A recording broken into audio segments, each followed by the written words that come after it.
नमस्कार दोस्तों, आपका स्वागत है आपके अपने YouTube चैनल अध्ययन शॉर्ट हैंड क्लासेज में। यहाँ आपको प्रतिदिन UP triple SC SI high court के डिक्टेंशन बोले जाते हैं। डिक्टेशन शुरू होगा 5 सेकंड बाद। स्टार्ट। 4 राज्यों असम, पश्चिम बंगाल, केरल, तमिलनाडु और केंद्र शासित प्रदेश पुडुचेरी में विधानसभा चुनावों की घोषणा के साथ ही यह प्रश्न सतह पर आ गया कि इन राज्यों के नतीजे राष्ट्रीय राजनीति को क्या दशा दिशा प्रदान करेंगे।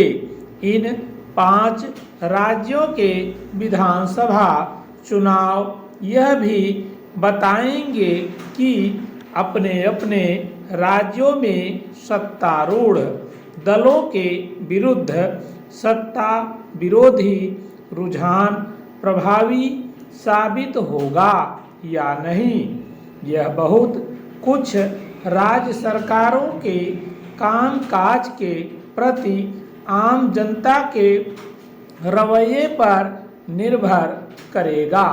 आमतौर पर सभी सरकारों को कुछ ना कुछ सत्ता विरोधी रुझान का सामना करना पड़ता है, लेकिन जो सरकारें लंबे समय तक सत्ता में रहती हैं उनके खिलाफ सत्ता विरोधी रुझान के प्रभाव होने के आसार बढ़ जाते हैं।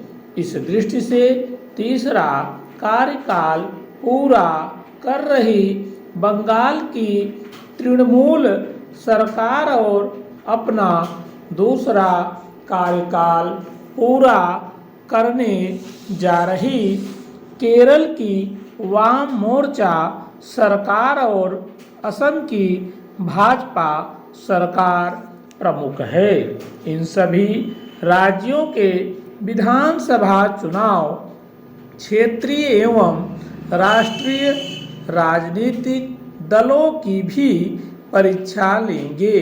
इनमें प्रमुख है भाजपा एवं कांग्रेस। वैसे तो केरल में वाम मोर्चे की सरकार का नेतृत्व कर रही है।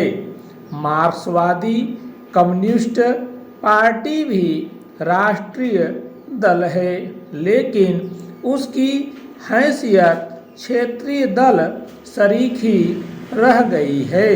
यदि असम में भाजपा के सत्ता में पुनः आने की संभावना है तो केरल में कांग्रेस के लिए भी कुछ संभावनाएं दिख रही हैं, लेकिन तथ्य यह है कि इस राज्य में कांग्रेस की स्थिति बहुत अच्छी नहीं, वह गुटबाजी से भी ग्रस्त है।